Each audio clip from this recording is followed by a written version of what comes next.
मेरा जन्म गुजरात के जिस वडनगर स्थान में हुआ है, उस स्थान का बौद्ध धर्म से गहरा नाता रहा है।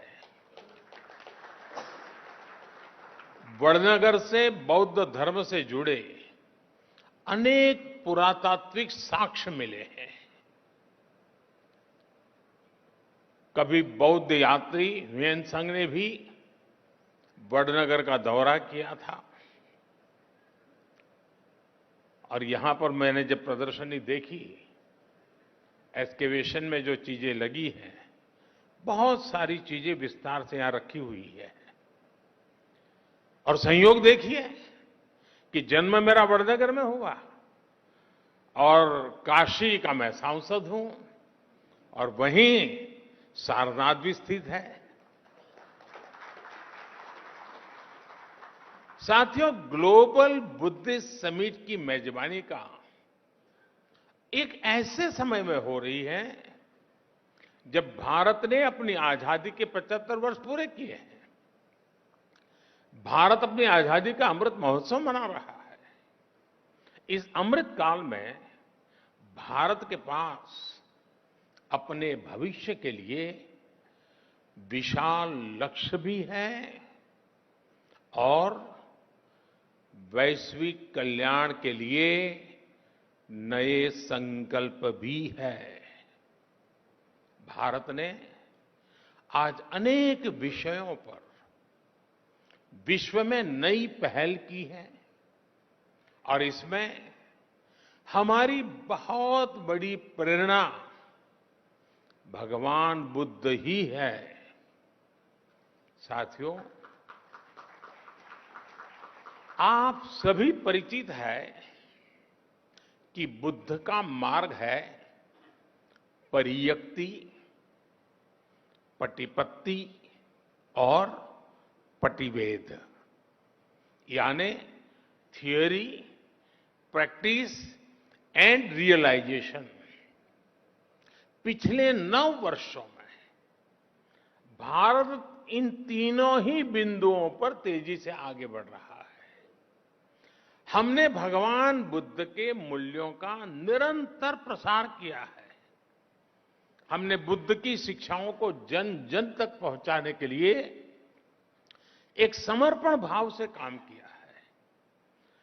भारत और नेपाल में बुद्ध सर्किट का विकास हो, सारनाथ और कुशीनगर जैसे तीर्थों के कायाकल्प के प्रयास हो, कुशीनगर इंटरनेशनल एयरपोर्ट हो, लुम्बिनी में भारत और आईबीसी के सहयोग से India international centre for Buddhist culture and heritage का निर्माण हो, भारत के ऐसे हर काम में पट्टी की प्रेरणा शामिल है। ये भगवान बुद्ध की शिक्षाओं का प्रतिवेद ही है कि भारत विश्व के हर मानव के दुख को अपना दुख समझता है।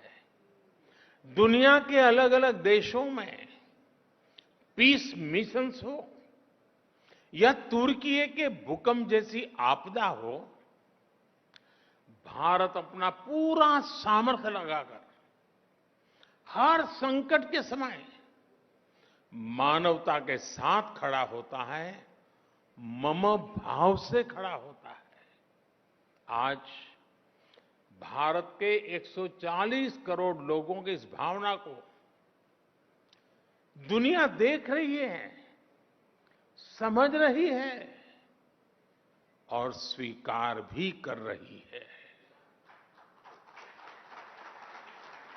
और मैं मानता हूं इंटरनेशनल बुद्धिस्ट कॉन्फेडरेशन का ये मंच इस भावना को नया विस्तार दे रहा है। ये हम सभी like minded and like hearted देशों को एक परिवार के रूप में बुद्ध धम्म और शांति के विस्तार के नए अवसर देगा। वर्तमान चुनौतियों को हम किस तरह से हैंडल करते हैं, इस पर चर्चा अपने आप में न केवल प्रासंगिक है, बल्कि विश्व के लिए इसमें उम्मीद की किरण भी समाहित है। हमें याद रखना है कि समस्याओं से समाधान की यात्रा ही बुद्ध की यात्रा है। बुद्ध ने महल इसलिए नहीं छोड़ा था क्योंकि उन्हें कोई कष्ट था। बुद्ध ने महल, राजसी ठाठ बाट उसे इसलिए छोड़ा था क्योंकि उनके लिए उपलब्ध सब सुख सुविधाओं के बाद भी दूसरों के जीवन में दुख था।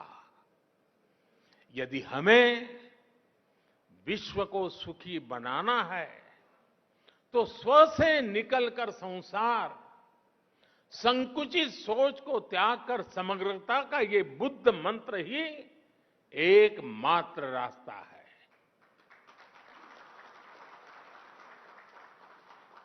हमें हमारे आसपास गरीबी से जूझ रहे लोगों के बारे में सोचना ही होगा। हमें संसाधनों के अभाव में फंसे देशों के बारे में सोचना ही रहेगा। एक बेहतर और स्थिर विश्व की स्थापना के लिए यही एक मार्ग है, यही आवश्यक है। आज ये समय की मांग है कि हर व्यक्ति की, हर राष्ट्र की प्राथमिकता अपने देश के हित के साथ ही विश्व हित भी हो, ग्लोबल वर्ल्ड इंटरेस्ट भी हो। साथियों, ये बात सर्वस्वीकार्य है कि आज का ये समय इस सदी का सबसे चैलेंजिंग समय है। आज एक और महीनों से दो देशों में युद्ध चल रहा है, तो वहीं दुनिया आर्थिक अस्थिरता से भी गुजर रही है। आतंकवाद और मजहबी उन्माद जैसे खतरे मानवता की आत्मा पर प्रहार कर रहे हैं।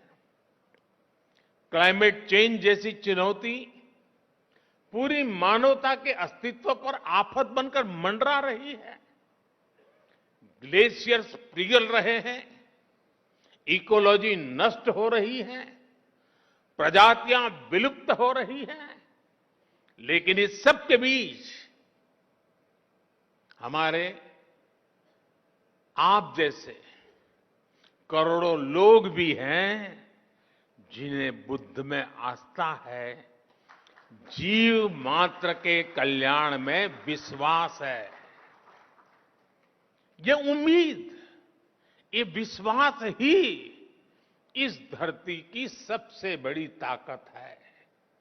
जब ये उम्मीद एकजुट होगी तो बुद्ध का धम्म विश्व की धारणा बन जाएगा। बुद्ध का बोध मानवता का विश्वास बन जाएगा। साथियों, आधुनिक विश्व की ऐसी कोई समस्या नहीं है जिसका समाधान सैकड़ों वर्ष पहले बुद्ध के उपदेशों में हमें प्राप्त न हुआ हो। आज दुनिया जिस युद्ध और अशांति से पीड़ित है, बुद्ध ने सदियों पहले इसका समाधान दिया था। बुद्ध ने कहा था, जयन वेरन पसवती, जयन वेरन पसवती, दुखन सेति पराजितो, उपसंतो सुखन्न सेति, हित्व जय पराजय। अर्थात जीत वैर को जन्म देती है और हारा हुआ व्यक्ति भी दुख की नींद सोता है। इसलिए हार जीत लड़ाई झगड़ा इन्हें छोड़कर ही हम सुखी हो सकते हैं। भगवान बुद्ध ने युद्ध से उबरने का रास्ता भी बताया है। भगवान बुद्ध ने कहा है, नहीं वेरेन वेरानी सम्मंतिध उदाचन अवेरेन च सम्मंति एस धम्मो सनातनो। अर्थात वैसे बहुत बहुत बड़े कम शब्दों में बात बताई है, वैर से वैर शांत नहीं होता है, वैर अवैर से शांत होता है। भगवान बुद्ध का वचन है, सुखा संज्ञस्य सामग्री समज्ञानम तपो सुखम। अर्थात संघों के बीच एकता में ही सुख समाहित है। सभी लोगों के साथ मिलजुल करके रहने में ही सुख है। साथियों, हम देखते हैं आज अपने विचारों, अपनी आस्था को दूसरों पर थोपने की सोच दुनिया के लिए बहुत बड़ा संकट बन रही है। लेकिन भगवान बुद्ध ने क्या कहा था? भगवान बुद्ध ने कहा था, अत्तानमेव पठनम, अत्तानमेव पठमन, पति रूपे निवेशय। यानी कि पहले खुद सही आचरण करना चाहिए, फिर दूसरे को उपदेश देना चाहिए। आधुनिक युग में हम देखते हैं कि चाहे गांधी जी हो या फिर विश्व के अनेक लीडर्स, उन्होंने इसी सूत्र से प्रेरणा पाई। लेकिन हमें याद रखना है, बुद्ध सिर्फ इतने पर ही नहीं रुके थे। उन्होंने एक कदम आगे बढ़कर कहा था, अप्पदीपो भवः। यानी ये जो आगे का वाक्य है वही तो सबसे बड़ा आधार है, अप्पदीपो भवः। यानी अपना प्रकाश स्वयं बनो। आज अनेकों सवालों का उत्तर भगवान बुद्ध के इस उपदेश में ही समाहित है। इसलिए कुछ साल पहले संयुक्त राष्ट्र में मैंने गर्व के साथ कहा था कि भारत ने दुनिया को युद्ध नहीं, बुद्ध दिए हैं।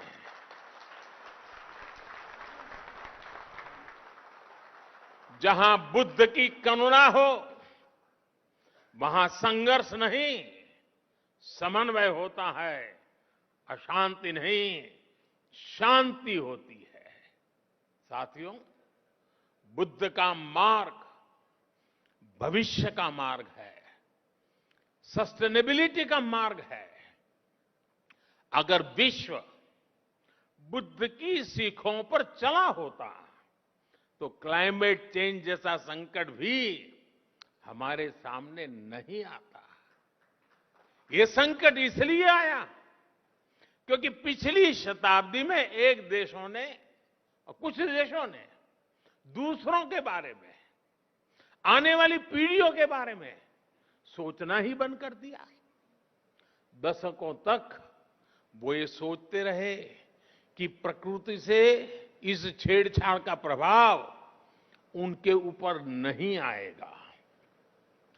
वो देश इसे दूसरों के ऊपर ही डालते रहे। लेकिन भगवान बुद्ध ने धम्म पद में स्पष्ट रूप से कहा है कि जैसे बूंद बूंद पानी से घड़ा भर जाता है, वैसे ही लगातार की हुई गलतियां विनाश का कारण बन जाती हैं। मानवता को इस तरह सतर्क करने के बाद बुद्ध ने यह भी कहा कि अगर हम गलतियों को सुधारें, लगातार अच्छे काम करें तो समस्याओं के समाधान भी मिलते हैं।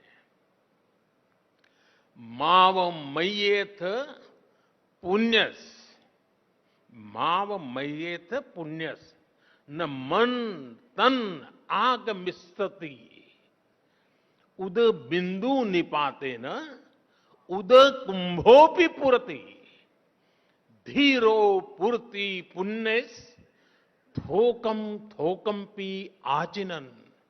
अर्थात किसी कर्म का फल मेरे पास नहीं आएगा, ये सोचकर पुण्य कर्म की अवहेलना न करें।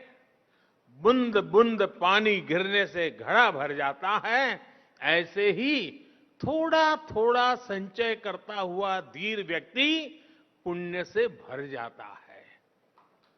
साथियों, हर व्यक्ति का हर काम किसी ना किसी रूप में धरती को प्रभावित कर रहा है। हमारी लाइफस्टाइल है चाहे जो हो, हम जो भी पहनते हो, हम जो भी खाते हो, हम जिस भी साधन से यात्रा करते हो, हर बात का प्रभाव होता ही होता है, फर्क पड़ता ही पड़ता है। हर व्यक्ति जलवायु परिवर्तन की चुनौतियों से लड़ भी सकता है। अगर लोग जागरूक होकर अपनी जीवन शैली में बदलाव करें तो इस बड़ी समस्या से भी निपटा जा सकता है। और यही तो बुद्ध का मार्ग है। इसी भावना को लेकर भारत ने मिशन लाइफ की शुरुआत की है। मिशन लाइफ यानी लाइफस्टाइल फॉर एनवायरमेंट। ये मिशन भी बुद्ध की प्रेरणाओं से प्रभावित है, बुद्ध के विचारों को आगे बढ़ाता है। साथियों, आज बहुत आवश्यक है कि विश्व कोरी भौतिकता और स्वार्थ की परिभाषाओं से निकलकर भवतु सब मंगलम,